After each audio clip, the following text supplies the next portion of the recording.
Hey everybody, it's Megan Phillips here from Homeschool 101. I was just working on prepping our next unit study and I have all of my supplies out. So I thought I would just take a second and show you the things that I use. And right now we are using the Gather Round curriculum and we are getting ready to start the space unit, which my kids are super excited about. And there are a lot of things out there right now that you can buy in PDF form and buy the electronic copy, and then you have them. So for me, it's perfect because I have 4 kiddos.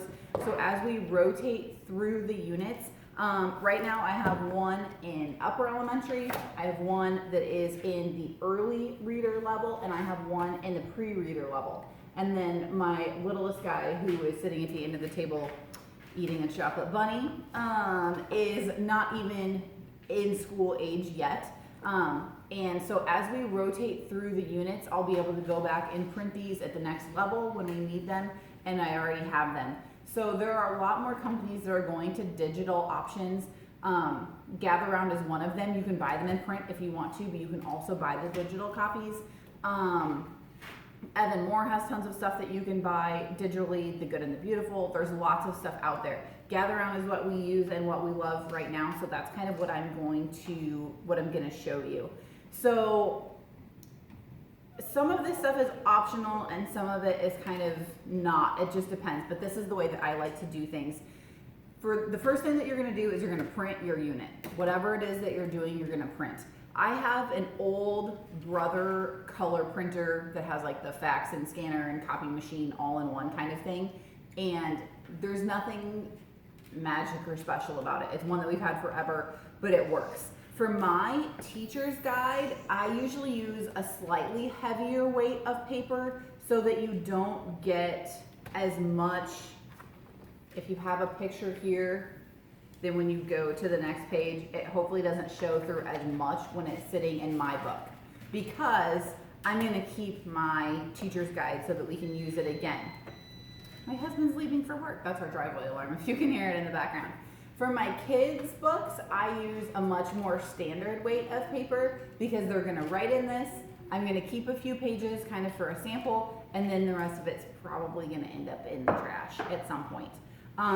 So I don't want to spend a ton of money on paper for them. Is your chocolate bunny yummy? So I print theirs on a lower weight of paper. Super popular printers would be the Epson EcoTank that has a lot of ink usage and cheaper ink refills before you run out. Canon has one that has a large capacity ink. Whatever you want to use, you're going to print your stuff first.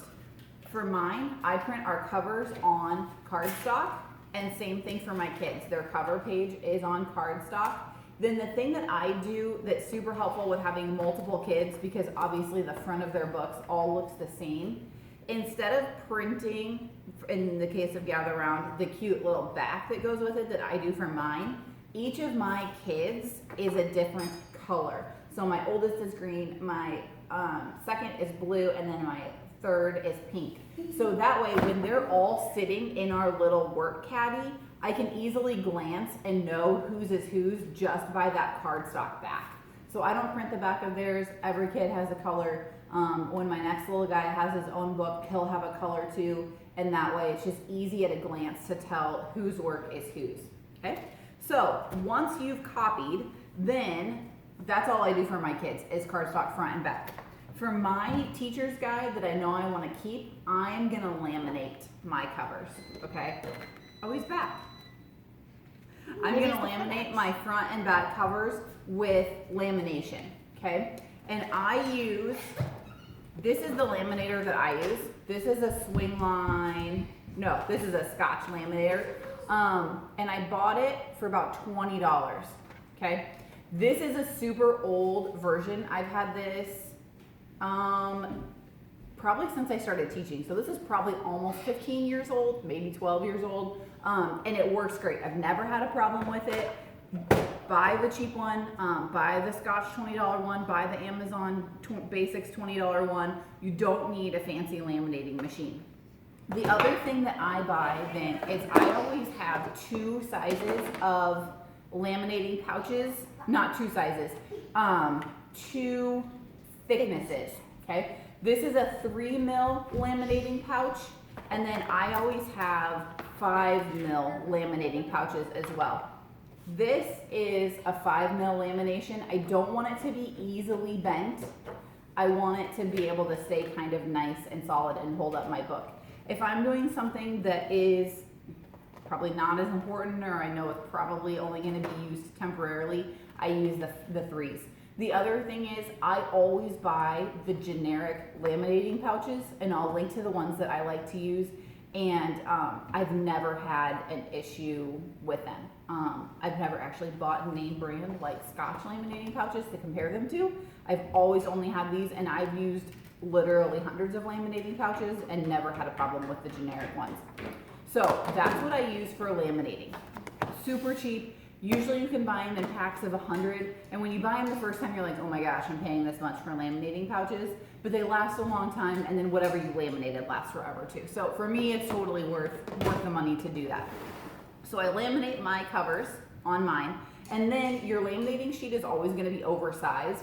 So I like to trim mine down. You could totally do it by hand with scissors, but I much prefer to use a paper cutter.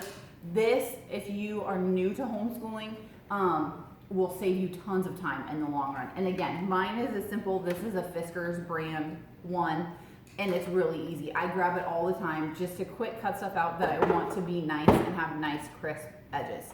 So for me, a paper cutter is not a huge investment. It's not like the super nice quality one if you've used one like at school or an office supply store, but this definitely does the job. Again, I've probably had this as long as I've had my laminator, never sharpened it, never done anything with it, and it always works really great. Then the last step is binding your books. You can take your books, if you don't want to do the investment in a binding machine, you can take your books to your local office supply store and probably have them bound for $3 to $4 a book, depending on where you go. And that's what I did for a really long time before I made the investment in a binding machine. The problem is you take all this stuff in, you give it to them. In my case, I always had to leave it at least overnight so that you don't have your stuff immediately. And I wasn't gonna take in small flip books. Like my kindergarten age daughter has a little color book that I made her, and it's a short little binding, and it's like 5 sheets of paper that I bound together. I'm never gonna go to Staples and pay like $4 to have that bound. But if I have all the stuff sitting in my basement, I totally will, and it's totally worth it. So what I bought was this guy. Can you see him? Yep. Okay. This is a True Bind SB20 binding machine. Okay. This I watched forever and ever and ever and debated about what I wanted. And I went back and forth. The other super common option that you see is the Swingline Pro Click is what it's called. It's a little, usually it's like a little teal one. And you put your papers in and then you zip through it and it punches them. You get the same punch pattern. I ended up going with this for 2 reasons. One, this does up to 20 pages at a time. A Pro Click only does 6, and I know people that have them say it goes super fast. Once you get in the rhythm of it, it really doesn't take that long. But I definitely like the idea of being able to do 20 pages at a time.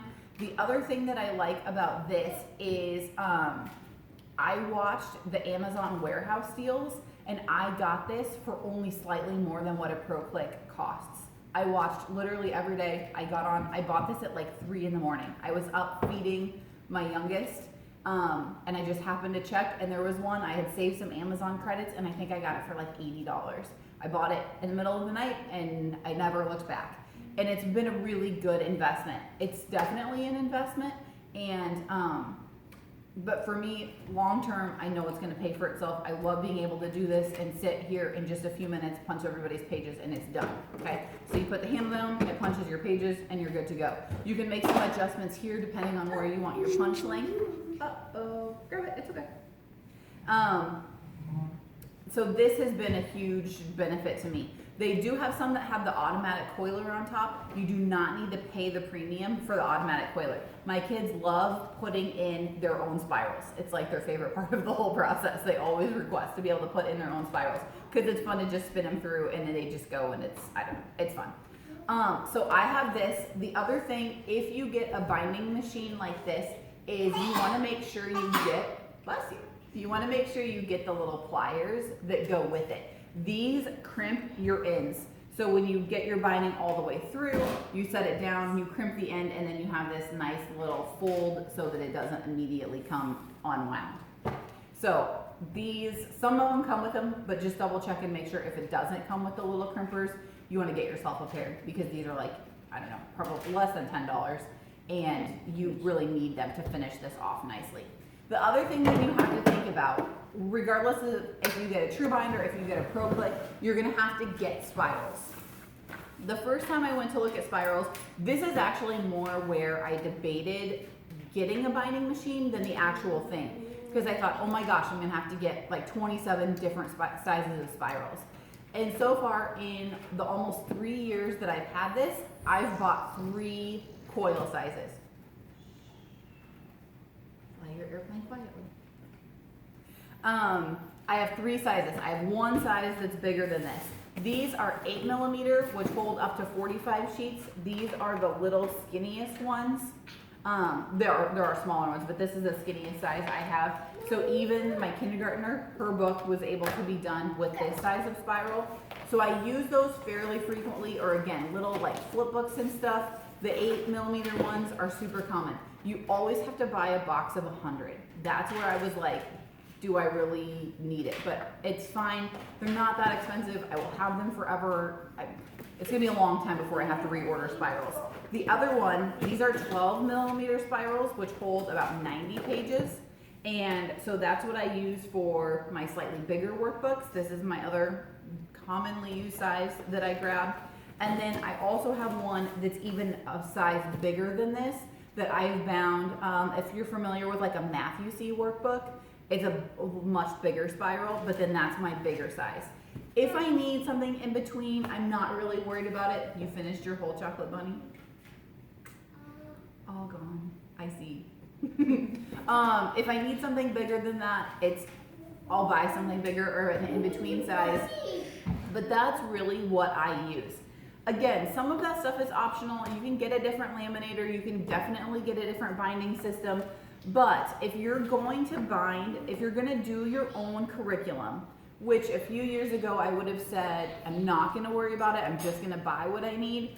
I'm finding that there is a huge value in being able to get the electronic copies and be able to print the things that I need, okay? So I'm able to reuse these, you know, for each level I can go back through. The other thing is, like, my kindergarten age daughter is my one that has some developmental delays. So if there's a page in her workbook that I know is gonna be way beyond her and be frustrating to her, I can just leave it out.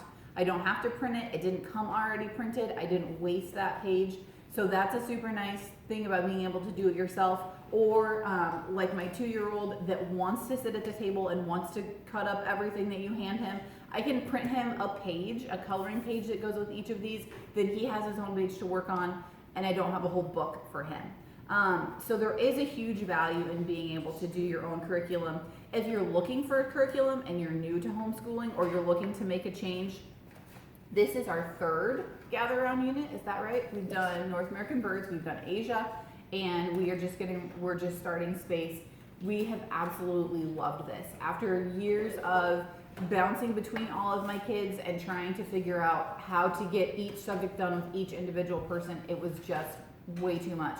This is so simple and so, we just are really liking it. If you're looking for something and you haven't heard of Gather Round, if you buy the digital, you get the teacher's guide, and then you get 6 levels all the way through pre-reader, which would be like your preschool, early kindergarten age, all the way through high school. There's 6 levels that you get with the digital, and you can pick the levels that you need for your kids, and then again, you have them when you go through the cycle.